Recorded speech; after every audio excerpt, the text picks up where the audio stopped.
Greetings one and all, this is Lloyd Brown and welcome social media family to my In Conversation series with the one and only Lady Lex. And we was talking about... lovely Lloyd Brown, of course. Don't miss yourself out. Oh, checks. We love you, Lloydie. I ain't got no checks left. Do people even use checks nowadays? They don't use checks nowadays. No. Okay, here's I can teach you how to hotwire a car though if you want me to. We're gone there again.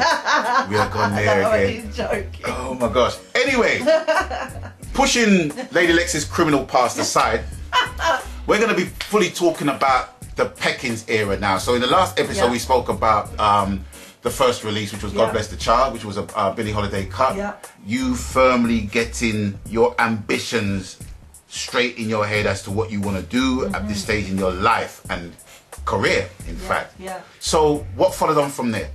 Oh, well, I've just got to tell you this because it was quite funny actually. Chris says to me, oh, well, look, let's go home and write some songs, yeah? So I thought, okay. So he gave me this CD, and on this CD was 3 tracks. Right. And I went home and I wrote all 3 songs in the same evening. Okay. And I went back to him the next day and said, I've recorded these songs. Right. Now, I didn't have any studio equipment at this time. And guess how I had to do it? How did you do it? I had a CD recorder that I used to record onto, then put into the next CD player, play it through, and then sing over the harmony, and then bounce it. Oh my goodness! That's how I had to. I had to get. You know what I mean? That's all I had. Because I would not have time for that. I'll tell you that now. And I love making music, so I do. You can imagine. I not only wrote these 3 songs in one evening, but I recorded them like that. That's skillful. It was hard work.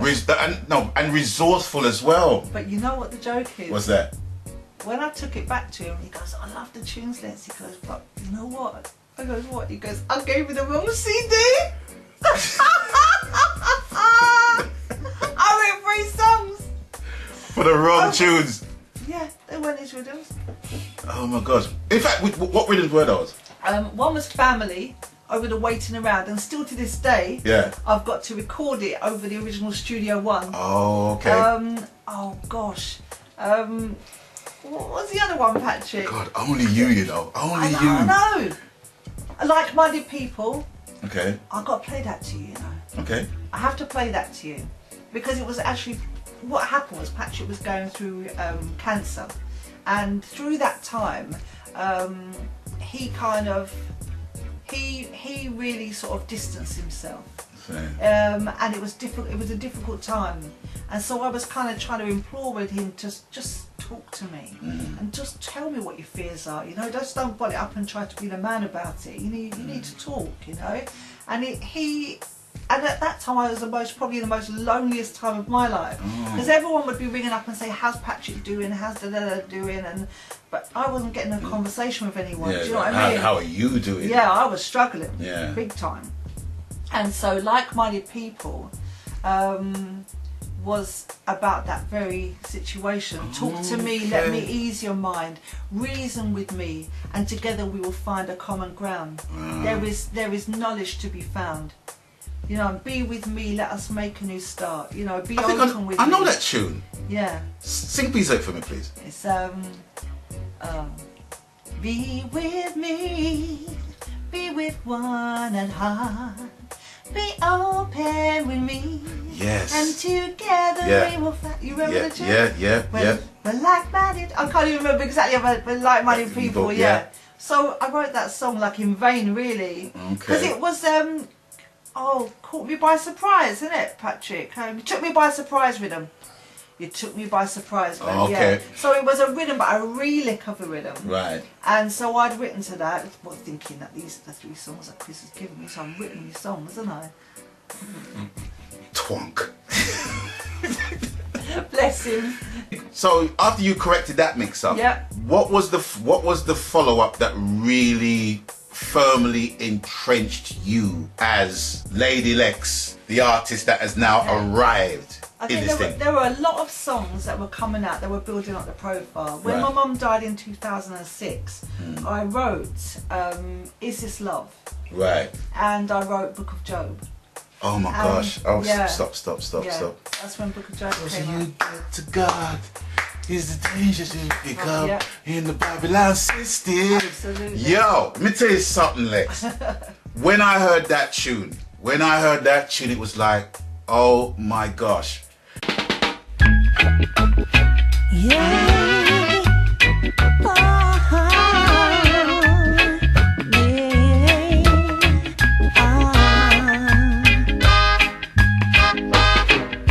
Remember Joe, the father's faithful servant.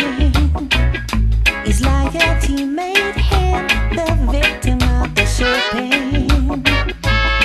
But his faith in the Almighty ruler was so strong, he never did falter. Now everyone thought that Job was a madman. They believed that the Almighty Father had betrayed him, lost his star, his wife and children died too.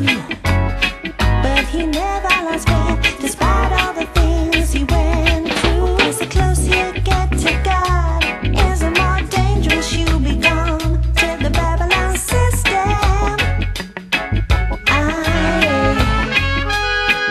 When the clean mind becomes, is a brighter soul light shines from deep within.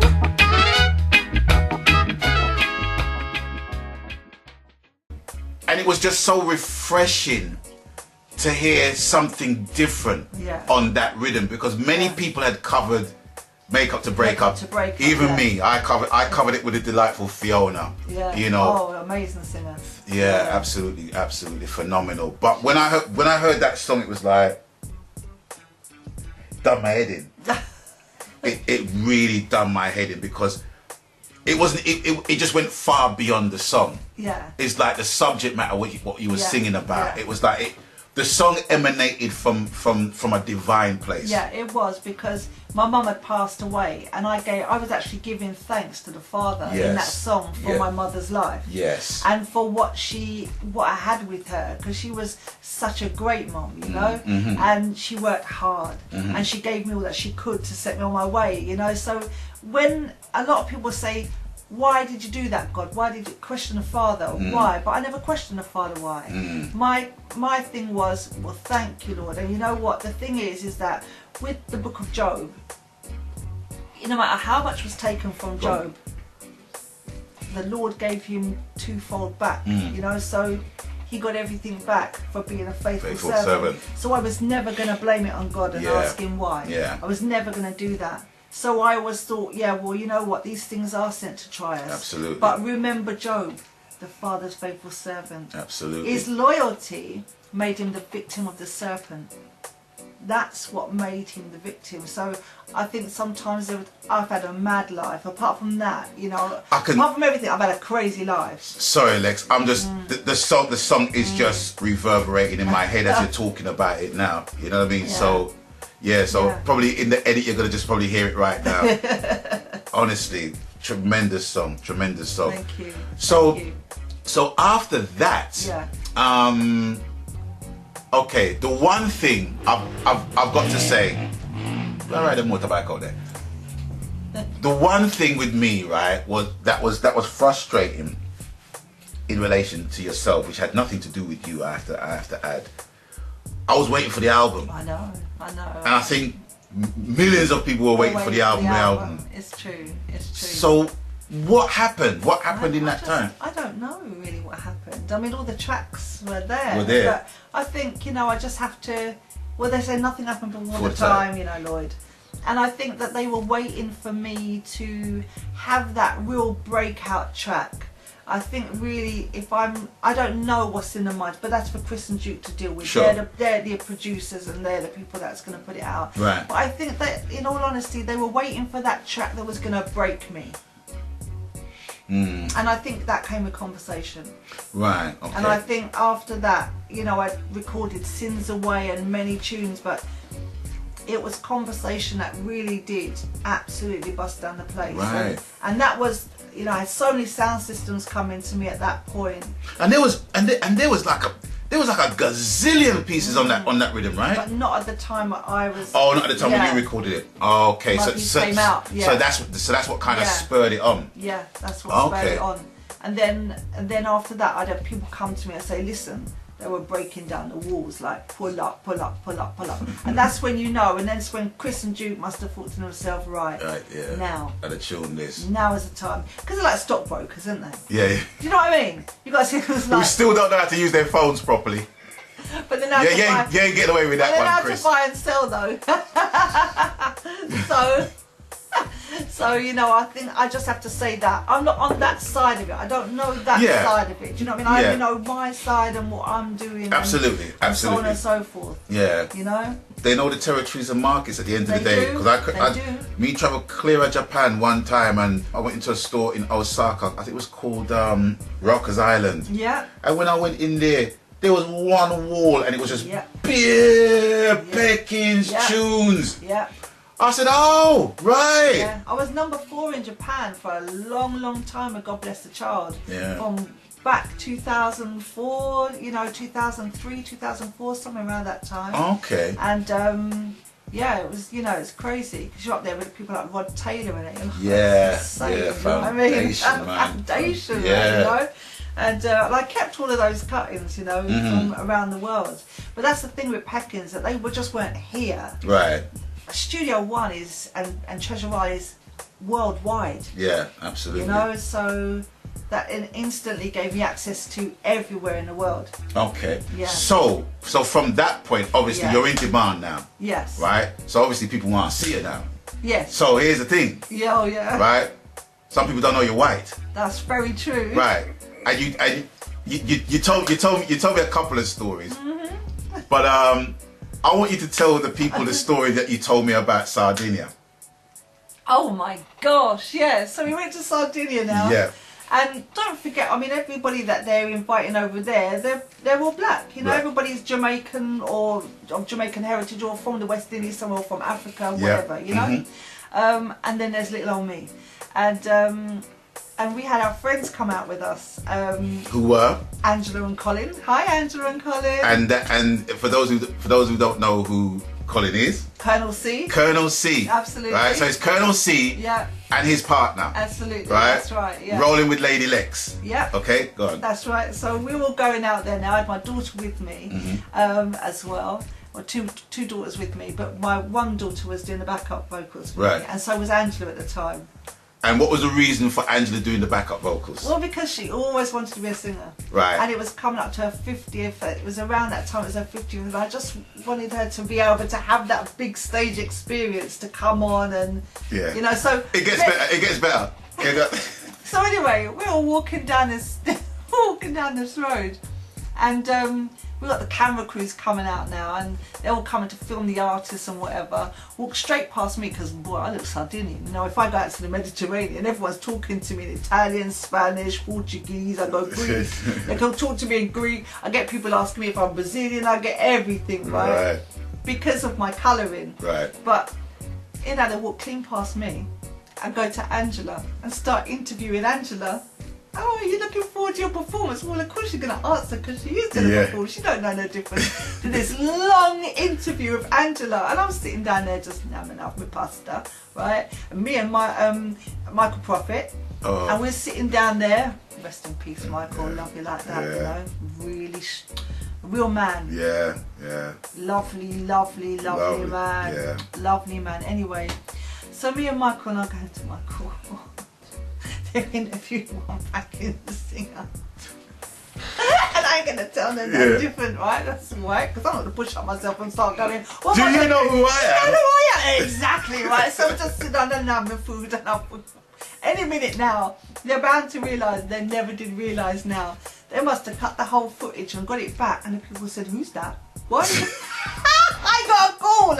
Why? Where's your footage? Well, I don't know. You never interviewed me. They interviewed the wrong person. How hilarious.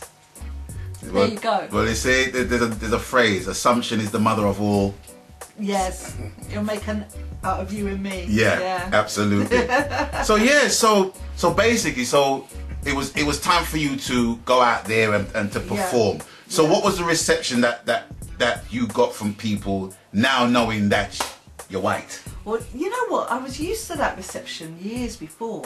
Okay. Because I used to do the club circuit years ago, like in Neasden and places like that, and around the area, Brent Town Hall. So was you doing that on the back of the stuff that came from Peckins or before? No, this was way back. This is in the 80s. Right. So I was doing off the back of the music that I had from this guy that I was made to sing, and I couldn't really veer off the track. This Galaxy record. Oh, right. Exactly. Okay. So it was harsh, really, because it was hard work. But anyway, what can you do? You got to do what you got to do, haven't you? Yeah. So I'm there in a club, and first of all, like, I get, it's like, yeah. You know what I mean? Like, Entertain us. more like, I went, all right, Captain, you can't sing.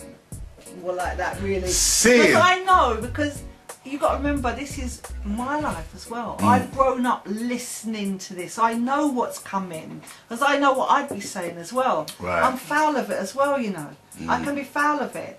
Okay. Yeah, because I'm like, who's that? Do you know what I mean? We all do it to some degree, because we're taught so early to put things in boxes. Yeah. When you go to school, or sort them into different shapes, sort them into different colours and whatever, So I was kind of like, not necessarily about anyway, but more people that look like me. Right. I'd be like, who are you? Do you understand what I mean? I steal cars for a living. What do you do? because to a degree, Yeah. I just was, and I still am to a degree, quite protective, really, that things don't get diluted too much. Right. In that sense. Sure. From the time you're coming with good things, I'm like, I'm behind you 1,000,000%. Yeah. But don't make me feel embarrassed, please. Why did you go and do that? Because it's an uphill struggle. But anyway, so I got that, and then I started seeing like, all right, give me a bit more time. And then the hands start going down, and everything's a bit more relaxed. And I'm thinking at this point, and then the shoulders just. yeah, then everything starts, and I'm thinking to myself, this is promising. I might not get killed when I get off the stage. So anyway, come off one of them stage that time. This was way back when, before children, before anything. And me and my mum was at Brent Cross Shopping Centre. Right. And these two guys came over. They was like, walked up. My mum was like a bit like, oh my God, you know what I mean? Yeah. You were singing last night? And I went, yeah, I was. Loved your performance, man. Keep it up like that. And I was like, oh, thank you. I've arrived. I'm in. Thank you very much. It was a long time after that vodka anyway, but it is what it is, Lloyd. Yeah. I could fully understand why people would feel that way. Yeah. Because music to people is like recipes to people, and Yeah. all things that we cherish. Everything has been stolen, raped out, and taken away, Lloyd. Yeah. That really, I just didn't want anyone to think I'm coming with that angle. Do you get what I mean? And that's all I get nervous for. Don't come and take the thing and ruin it, you know what I mean? And sell it cheap. I hear that. Because it means so much. Yeah. To And so many people. And it's easy to see, that it means so much to you. And in the next episode, we're going to tail off from the Peckins era, the recording era, and go into another era, which is more familiar to you guys at the minute. We're going to go into the broadcasting era. Yes, ladies and gentlemen. Yes, Chawa Radio. Chawa. Right, so we're going to give you insight. Well, I'm not going to give you insight. Lady Lex is going to give you insight as to the operations of that wonderful team of people that makes up Chawa Radio in the next episode. So until the next time, we're going to bid you adieu. We're out of here. We're gone. Laters. Abstain from foolishness.